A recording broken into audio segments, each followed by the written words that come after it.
किसी गांव में एक किसान रहता था जिसका नाम था रामलाल। जो नाम का तो किसान था, किंतु खेती से उसे कुछ भी नहीं मिलता था। घर में दो ही प्राणी थे, एक स्वयं किसान और दूसरी उसकी पत्नी। किसान बेचारा हर रोज मेहनत मजदूरी करता और जो भी मिलता उससे अपना और अपनी पत्नी का पेट भरता। एक दिन सुबह सूर्य निकलते ही घर से निकल पड़ा कि कहीं कुछ काम मिल जाए तो घर का गुजारा हो। वो चला जा रहा था कि उसने एक स्थान पर लोगों से घिरे अपने गांव के प्रधान को देखा। वो पास पहुंचा और वहां जाने पर उसने सुना गांव का प्रधान एक व्यक्ति से कह रहा था, हाँ भाई, मैंने तुम्हारा नाम लिख दिया है। 20 आदमी कहा था ना तुमने? जी हाँ प्रधान जी। अच्छा, तो अब तुम जाओ, ठीक से प्रबंध कर लेना, ठीक है ना? जी प्रधान जी, मैं समझ गया। गांव के प्रधान ने एक एक आदमी को बुलाया और उनका नाम लिख लिया। तभी गांव के प्रधान की नजर किसान रामलाल पर पड़ी तो वह उससे बोला, अरे तुम कब से खड़े हो? मैंने तो तुम्हें देखा ही नहीं। कहो, क्या तुम्हारा भी नाम लिख दूं? कहो, कितने आदमी लिखूं? तुम्हें मालूम नहीं, स्वामी कश्यप अपने 1000 शिष्यों के साथ यहाँ पधार रहे हैं। ये हमारे गांव का सौभाग्य है कि वो हमारे गांव आ रहे हैं और ऐसे महात्माओं के दर्शन बड़े ही पुण्य से होते हैं। सुनो, स्वामी जी के 1000 शिष्यों के लिए भोजन की व्यवस्था करनी है और ये काम कोई एक आदमी नहीं कर सकता। इसलिए हमने तय किया है कि सारे लोग मिलजुल कर इस पुण्य के काम में हाथ बटाएंगे। गांव के सभी व्यक्ति भिक्षुओं को अपने अपने घर में भोजन करवाएंगे। जिसमें जितनी शक्ति और सामर्थ्य है वो 5, 10, 20, 30, 40 या फिर इससे अधिक भिक्षुओं को अपने घर में भोजन कराएगा। इसीलिए ये लोग अपने अपने नाम लिखवा रहे हैं। आप ठीक कहते हैं प्रधान जी, इस पुण्य के काम में सभी को हाथ बटाना ही चाहिए। तो बताओ, तुम कितने भिक्षुओं को भोजन करा सकते हो? कितने लोगों का नाम लिखूं तुम्हारे नाम पर? प्रधान जी, आप तो मेरी हालत जानते ही हैं। काश मैं इस अच्छे कार्य में हाथ बटा सकता। मेरे तो खुद ही खाने के लाले पड़े हुए हैं। मेरी सारी खेती महाजन के पास गिरवी रखी है। तो क्या तुम एक भी भिक्षु को भोजन नहीं कराओगे? मैं बहुत शर्मिंदा हूँ महाराज, मुझे और अधिक लज्जित ना करें। सुनो भाई, मैं साफ बात कहना ठीक समझता हूँ। अपनी इस दशा के लिए तुम खुद ही जिम्मेदार हो। मैं जिम्मेदार हूँ? वो कैसे प्रधान जी? जानना चाहते हो तो सुनो, किंतु दुखी मत होना और नाराज भी नहीं। सुनाइए ना, भला मैं नाराज क्यों होने लगा? सुनना ही चाहते हो तो सुनो। जो मनुष्य सदा अपने लिए ही सोचता है या काम करता है वो सुखी नहीं रह सकता। एक तुम हो जो कभी परोपकार ही नहीं करते। आप ठीक कहते हैं प्रधान जी, मैंने अभी तक सदा अपना और अपने परिवार का ही पेट भरा है। चलिए, मेरे नाम पे भी एक भिक्षु का नाम लिख दीजिए।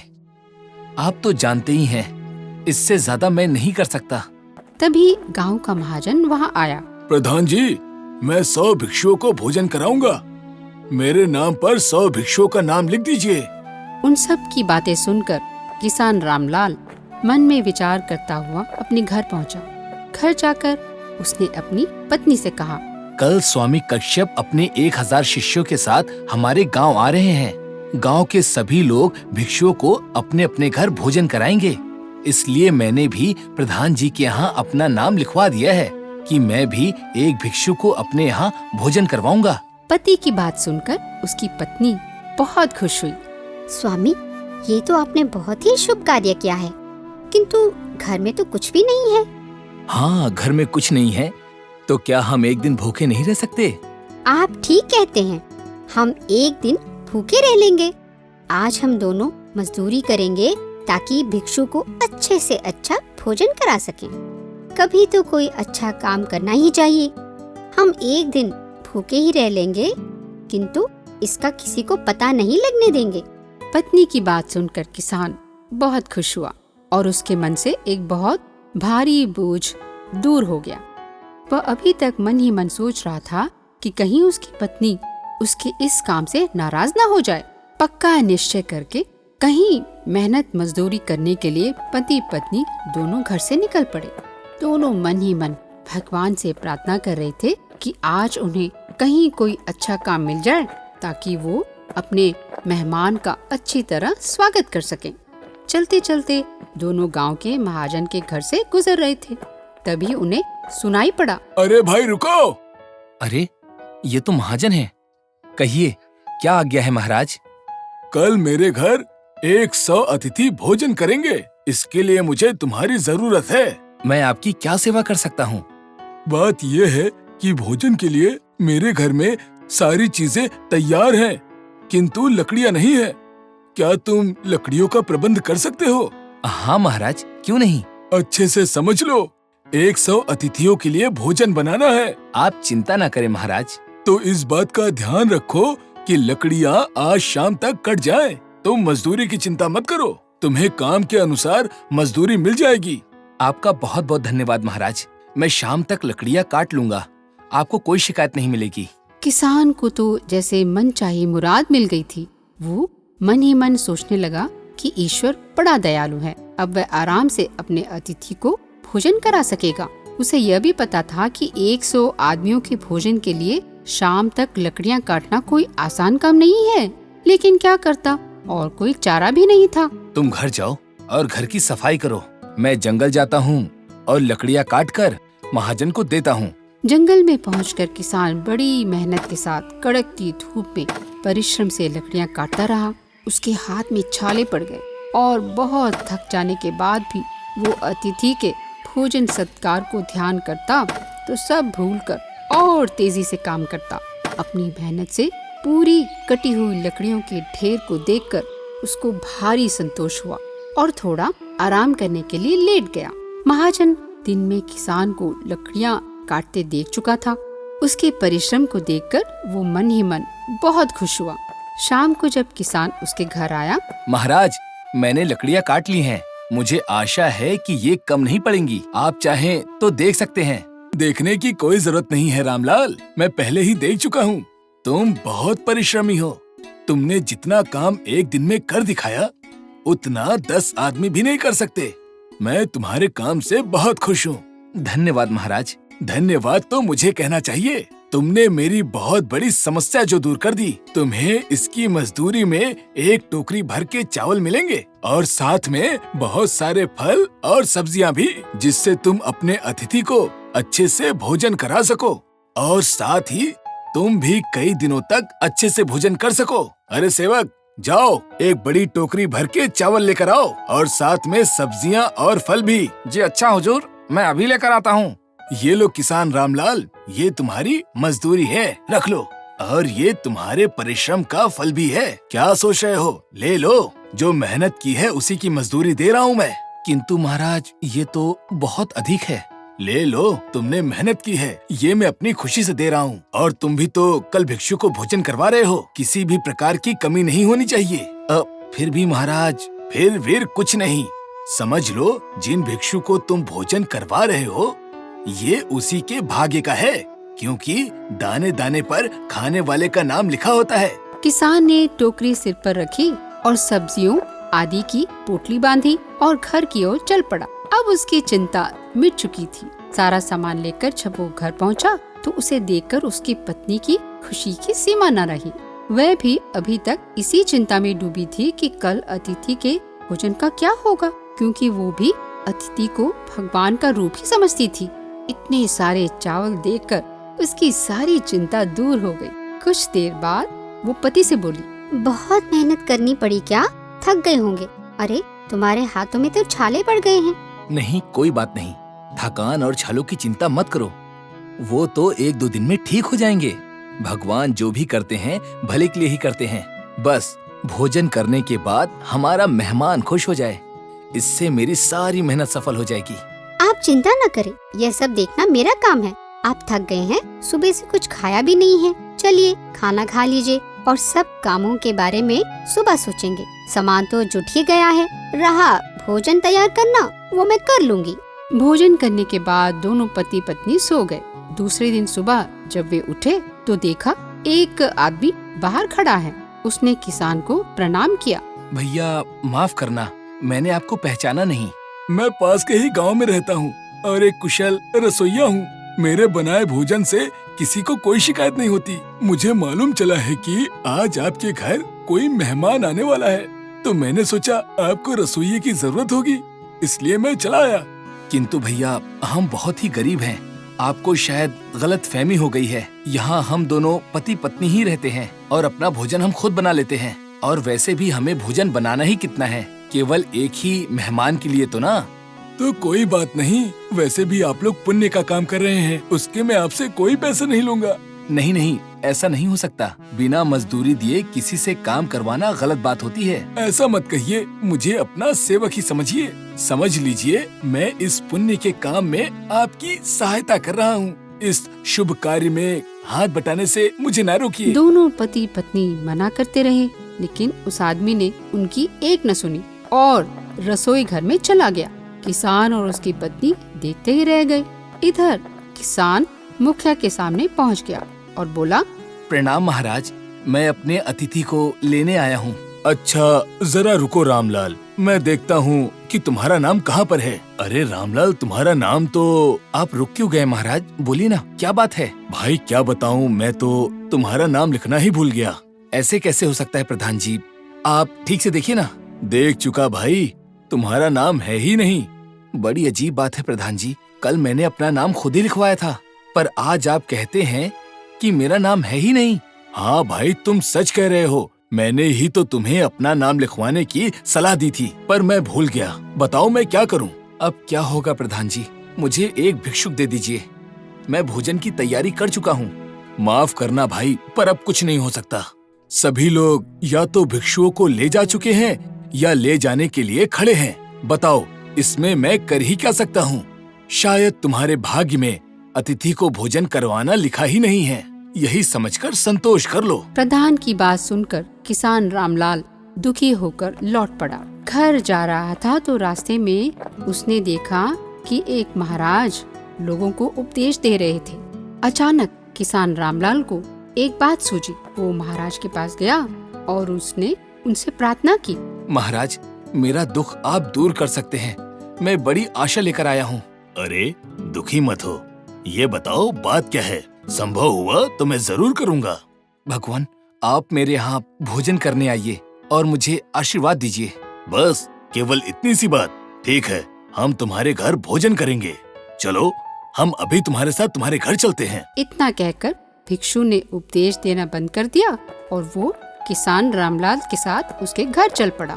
किसान और उसकी पत्नी ने श्रद्धा और भक्ति के साथ उन्हें आसन पर बिठाया और भोजन की तैयारी की। इस दृश्य को देखकर पड़ोसियों को और कई लोगों को बहुत आश्चर्य हुआ।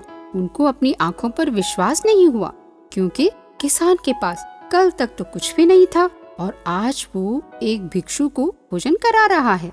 जब स्वामी भोजन कर चुके तो उन्होंने किसान को आशीर्वाद दिया और बहुत से इनाम भी, और कहा, तुम महान हो किसान, और तुम्हारा मन भी पवित्र है। तुम परिश्रमी भी हो। जो परिश्रम करता है वो महान होता है। तुमने जो परिश्रम किया वो भगवान ने देखा है।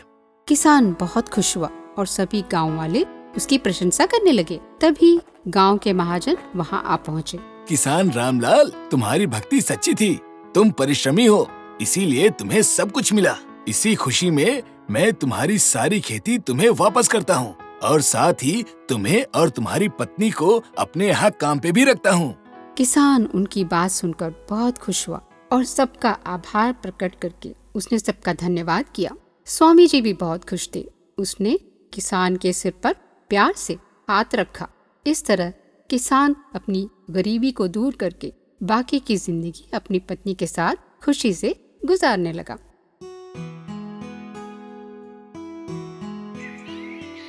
मैलापुर गांव में रामदास नाम का एक ईमानदार आदमी रहा करता था। उसके 2 बेटे थे। पत्नी गुजर चुकी थी।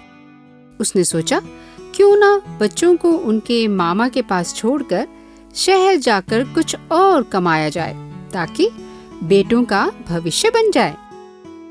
ऐसा सोचकर पत्नी के गहने और जो कुछ धन उसके पास था उसने बच्चों के मामा सतनाम को दे दिया। अरे भाई सतनाम, मेरे पास जो कुछ है इसे रख लो।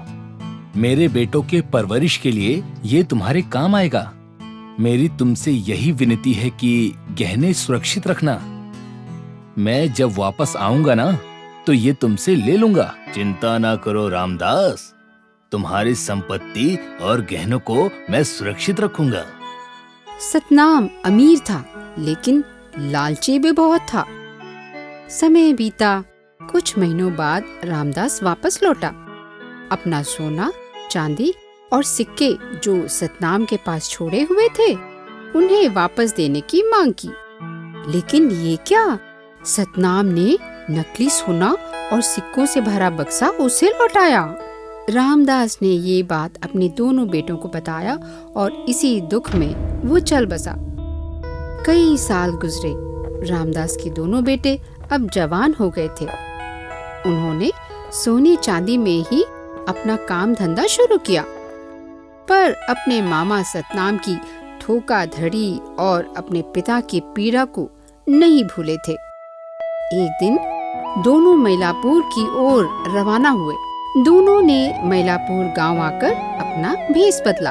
बड़े भाई रमेश ने साधु का वेश धारण किया, तो छोटे भाई सुरेश किसी रियासत का राजकुमार बना, जिसके चारों ओर नौकर चाकर घूमते थे। सतनाम के कानों तक भी ये बात पहुंची कि गांव में एक अमीर नौजवान आया हुआ है जो पैसे को पानी की तरह बहाता है। अरे बाप रे, ये राजकुमार तो पैसे ऐसे लुटा रहा है जैसे एक किसान खेत में बीज बिखेर रहा हो। मुझे इस नौजवान को अपने घर में बुलाना चाहिए। जी हुजूर, मैं भी आपके साथ चलता हूँ। अरे भाई, तुम्हारा नाम क्या है? क्या तुम मैलापुर में नए नए आए हो? आजकल हम सभी तुम्हारी बहुत चर्चा सुन रहे हैं। एक दिन मेरे घर आओ, हम साथ मिलकर कुछ समय बिताएंगे। मुझे मंजूर है। आज से हम दोनों दोस्त हुए। चोर चोर! आसपास के पड़ोसी और सतनाम भी सुरेश के घर पहुंचे। क्या हुआ? क्यों चिल्ला रहे थे? कुछ चोर ना मेरे कमरे में घुस आए थे और सोने का बक्सा उठाकर चले गए। अब मैं क्या करूं? सुरेश बेटा, यहाँ अकेले रहने की क्या जरूरत है?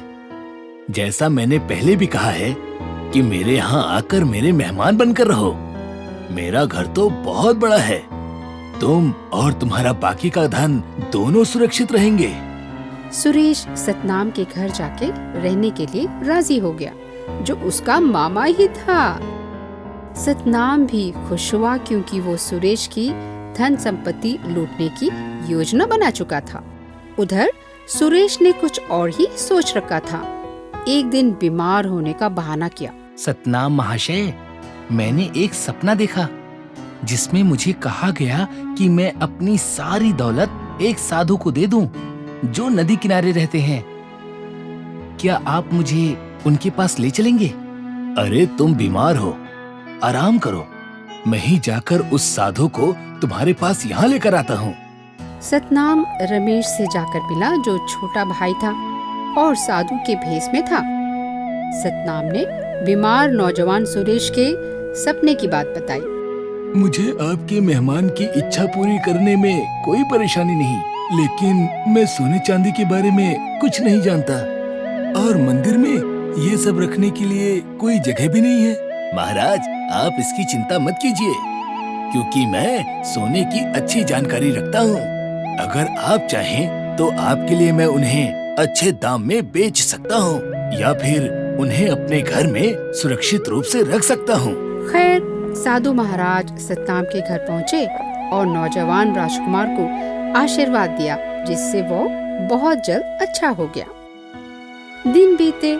रमेश और सुरेश ने सतनाम से वापस जाने की आज्ञा मांगी, पर वो अपने पास रखे सोने को बेचे बिना कैसे जा सकते थे। आप दोनों निश्चिंत रहें, मैं इनकी कीमत आपको देता हूँ और बाद में बाजार में इन्हें बेचकर वापस पैसा वसूल कर लूँगा। रमेश और सुरेश के जाने के बाद सतनाम उन गहनों और सोने को लेकर एक सुनार के पास गया। अरे सतनाम, तुम लुट चुके हो। ये सब तो नकली है। सतनाम का माथा ठनका। वो फौरन गांव के मुखिया के पास गया और सारी बात बताई। उन दोनों नौजवानों को जल्दी से ढूंढकर मेरे पास लेकर आओ। अगर उन्होंने मुझे धोखा दिया है तो इसकी सजा उन्हें जरूर मिलेगी। जब दोनों मुखिया के पास पहुँचे तो मैंने कोई सोना नहीं बेचा। मैंने तो सपना देखा था कि मैं अपनी सारी दौलत एक साधु को दे दूंगा, जो मैंने किया। और तुम्हारा क्या कहना है? हुजूर, मैंने तो पहले ही कह दिया था कि मुझे सोने और चांदी के बारे में कुछ भी नहीं मालूम। इन्होंने ही बाजार में बेचने की बात कही थी। बाकी रुपए पैसे तो मैंने गरीबों में बांट दिए। मुखिया को दोनों की बात सही लगी। सतनाम, ये दोनों ठीक कह रहे हैं। इन्होंने जो तुमसे कहा वही तो किया।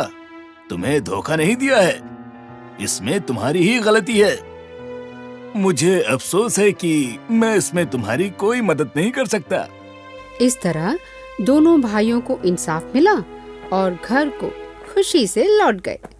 सतनाम अपनी ही चाल और बेवकूफी की वजह से अपना सब कुछ लुटा चुका था।